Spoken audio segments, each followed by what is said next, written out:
तो dear welcome back to Asmita study. और आज के इस वीडियो में आप लोगों के साथ बात होगी क्लास 12th हिस्ट्री सब्जेक्टिव 2025, यानी कि क्लास 12th के ऐसे सब्जेक्टिव क्वेश्चन पे हम बात करेंगे जो आप लोगों के एग्जाम में जो है 100% पूछने की संभावना रहेगी। और कई बार जो है ये क्वेश्चन जो है पूछा जा चुका है, तो आप लोग पूरी वीडियो को और एक एक क्वेश्चन को बहुत ही बारीकी से समझिएगा, ठीक है। चलिए, तो हम सबसे पहला क्वेश्चन आप लोगों के साथ ले रहे हैं। सिंधु घाटी सभ्यता में सिंचाई के लिए उपयोग में लाए जाने वाले साधनों के नाम लिखे। क्या है क्वेश्चन? सिंधु घाटी सभ्यता में सिंचाई के लिए उपयोग में लाए जाने वाले साधनों के नाम लिखिए। चलिए हम लिखते हैं। जो सिंधु घाटी सभ्यता में जो है सिंचाई के लिए जो है कौन कौन से साधन जो उपयोग में लिया जाता था, तो सबसे पहले हम लिखेंगे हड़प्पा सभ्यता की सिंचाई व्यवस्था बहुत अच्छी थी। जो हड़प्पा सभ्यता की जो सिंचाई व्यवस्था थी बहुत ही अच्छी थी। यह सभ्यता सिंधु नदी घाटी के पास बसी हुई थी।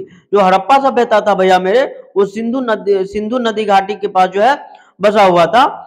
यहाँ के लोग नदी से नहरें बनाकर फसलों में पानी देते थे। जो यहाँ के जो लोग थे, हड़प्पा सभ्यता के जो भी लोग थे, वो नदी से नहर निकाल करके और उसके बाद जो है सिंचाई करते थे। इसके अलावा कुएं और तालाबों का भी इस्तेमाल किया जाता था। इसके अलावा जो है कुआं हो गया और तालाब, इस सब का ज्यादा उपयोग किया जाता था। इस तरह हड़प्पा की सिंचाई व्यवस्था काफी विकसित थी। इस प्रकार अगर हम देखते हैं तो हड़प्पा की जो सिंचाई व्यवस्था थी वो काफी विकसित थी। तो 1 नंबर क्वेश्चन आपका कंप्लीट होता है और आगे हम 2 नंबर पे बात कर रहे हैं। 2 नंबर क्वेश्चन क्या है आपका, देख ले थोड़ा। कह रहा है इब्न बतूता कौन था, वह किसके शासनकाल में भारत आया था। इब्न बतूता पूछ रहा है, तो आप लोग इब्न बतूता ही लिखिएगा। इब्न बतूता कौन था, वह किसके शासनकाल में भारत आया था, तो देख लीजिए। लिखेंगे आंसर इसका। इब्न बतूता का जन्म तंजीर के एक शिक्षित परिवार में हुआ था। कहाँ हुआ था? तंजीर में हुआ था। इसका जन्म शिक्षित परिवार में हुआ था। यह मोरक्को का रहने वाला था। कहाँ का रहने वाला था? मोरक्को का। ऑब्जेक्टिव में बहुत बार पूछा है इब्न बतूता कहाँ का रहने वाला था, तो मोरक्को का। वह मोहम्मद बिन तुगलक के शासनकाल में भारत आया था। किसके शासनकाल में? मोहम्मद बिन तुगलक के शासनकाल में जो है भारत आया था। कौन? Ibn Battuta. तो चले, इस प्रकार जो है आप लोग इसका स्क्रीनशॉट ले लीजिए। हम क्वेश्चन नंबर 1 और क्वेश्चन नंबर 2 आपको बता दिए हैं। आगे हम 3 नंबर पे बात करेंगे और कई बार एग्जाम में पूछा भी है 3 नंबर क्वेश्चन। देखिए क्या कर रहा है आपका जो क्वेश्चन है 3 नंबर का, वो कर रहा है 1929 का लाहौर अधिवेशन क्यों महत्वपूर्ण था। 1929 में जो लाहौर अधिवेशन हुआ क्यों महत्वपूर्ण था। क्वेश्चन में ही एगो ऑब्जेक्टिव आपका बन जाता है, जो लाहौर अधिवेशन कब हुआ था, तो 1929 में हुआ था ना। चलिए, 1929 का लाहौर अधिवेशन 2 कारणों से महत्वपूर्ण था। पहला का कारण क्या था उसको देख लेते हैं। कह रहा है इस अधिवेशन में ही कांग्रेस ने पूर्ण स्वराज्य को ही अपना मुख्य लक्ष्य घोषित किया था। यानी कि इस अधिवेशन में, लाहौर अधिवेशन में जो है कांग्रेस लोग जो है पूर्ण स्वराज्य का अपना जो है मुख्य लक्ष्य घोषित कर दिया। आगे देखते हैं। इसी अधिवेशन में गांधी जी के नेतृत्व में अंग्रेजों के खिलाफ सविनय अवज्ञा आंदोलन शुरू करने की घोषणा की गई थी। और इसी आंदोलन में, गांधी जी के नेतृत्व में अंग्रेजी सरकार के खिलाफ सविनय अवज्ञा आंदोलन होगा। इसी आंदोलन में जो है, यानी कि इसी अधिवेशन में घोषणा कर दी गई थी। चले आगे 4 नंबर का क्वेश्चन है आपका। करा आजाद हिंद फौज का गठन कैसे हुआ।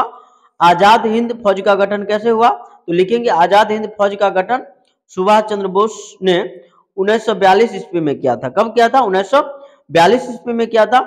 बोस भारतीय सैनिकों से मिलकर ब्रिटिश शासन के खिलाफ संघर्ष करने के लिए एक सेना बनाई। अब जो सुभाष चंद्र बोस क्या किए, जो भारतीय सैनिक के सहयोग से ब्रिटिश शासन के खिलाफ जो है संघर्ष करने के लिए, यानी कि लड़ने के लिए एक सेना बनाई। ये एक तरह से सेना का संगठन बनाए।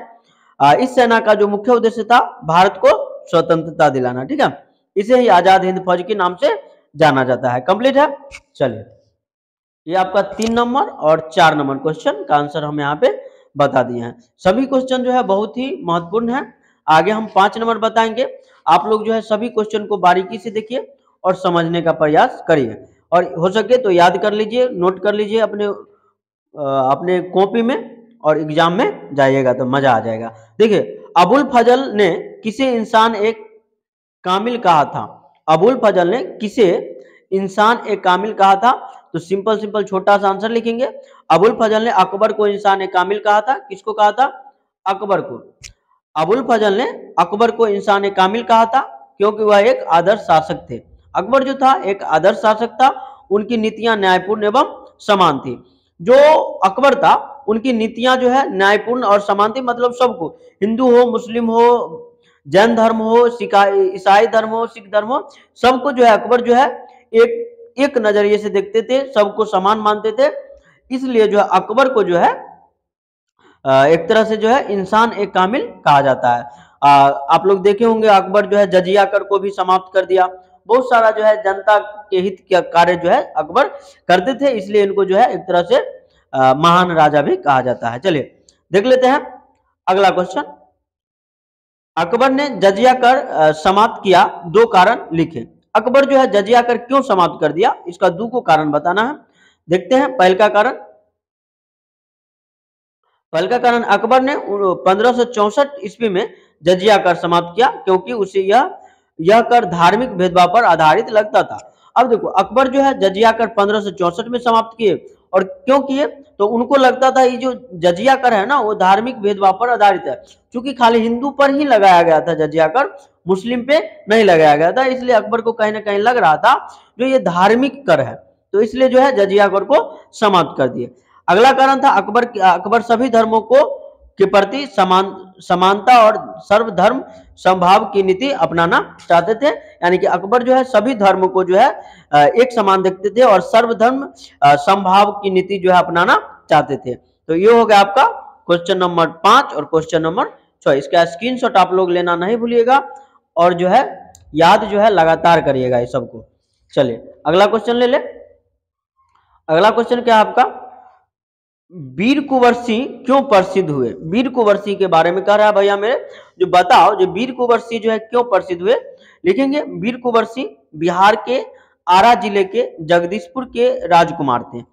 बात समझ रहे हैं ना? यानी कि वीर कुंवर सिंह जो है बिहार में जो हमारा आरा जिला है वहां के जगदीशपुर के राजकुमार थे। वे 1857 के भारतीय स्वतंत्रता संग्राम के प्रमुख नायक थे। बात करेंगे 1857 के भारतीय स्वतंत्रता संग्राम के प्रमुख नायक थे। अंग्रेजों के खिलाफ लड़ाई और जंग में उन्हें वीरता के लिए जाना जाता है। अंग्रेजों के खिलाफ जो है, जो अंग्रेज के खिलाफ जो है लड़ाई में जो है वो हमेशा जो है जंग में जो है क्या करते थे, विजय होते थे, और उनकी बहादुरी एवं संघर्ष ने उन्हें वीर कुंवर सिंह के नाम से प्रसिद्ध कर दिया। जब 1857 की क्रांति हुई तो जगदीशपुर से नेतृत्व कौन कर रहा था? वीर कुंवर सिंह कर रहा था। ऑब्जेक्टिव में पूछता है पटना से कौन कर रहा था? तो पीर अली, याद रखिएगा पीर अली। झांसी से कौन कर रहा था? तो झांसी की रानी लक्ष्मीबाई। उसके बाद अगर पूछे आपका क्या नाम है, यहाँ से बनारस हो गया, तो यहाँ से कौन कर रहे थे? लगभग जो है वहां से नाना साहब कर रहे थे। तो इस प्रकार जो आप लोग याद रखिएगा। चले, बुद्ध की शिक्षाओं का प्रसार किन 4 देशों में हुआ? बुद्ध की शिक्षाओं का प्रसार किन 4 देशों में हुआ था? तो लिखेंगे बुद्ध के संदेश भारत के बाहर कई देश जैसे श्रीलंका हो गया, चीन हो गया, जापान हो गया, कोरिया हो गया, तिब्बत हो गया। इस सब देश में जो है 4 को देश पूछ रहा है, तो आप लोग रखिएगा इस सब देश में। इसके अलावा भी जो बहुत सारे देश में जो है गया, लेकिन 4 देश जब पूछेगा तो श्रीलंका, चीन, जापान, कोरिया, तिब्बत जो है हम एगो एक्स्ट्रा लिख दिए हैं, ध्यान रखिएगा। तिब्बत आदि देश में फैला था। चले, तो ये हो गया आपका 7 नंबर और क्वेश्चन नंबर 8। आगे अंतिम है आपका क्वेश्चन नंबर 9 और क्वेश्चन नंबर 10। चले, क्या क्वेश्चन नंबर 9 देख लेते हैं थोड़ा। हाँ, क्या कर रहा है? मीराबाई कौन थी? वह किसकी भक्त थी? तो सिंपल है ना, मीराबाई एक महान भक्त और संत थी। वह भगवान श्री कृष्ण की भक्त थी। किसका? श्री कृष्ण का। चलिए आगे बढ़े। अगला क्वेश्चन क्या है आपका?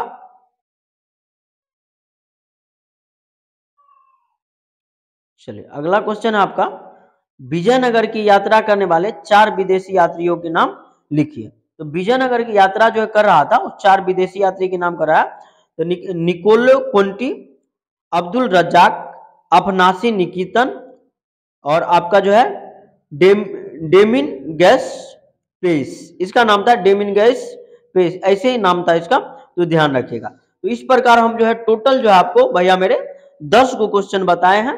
इसी के साथ जो है आप लोग क्या करिए, जो सभी क्वेश्चन को अपने कॉपी में नोट करिए और बढ़िया से याद करिए।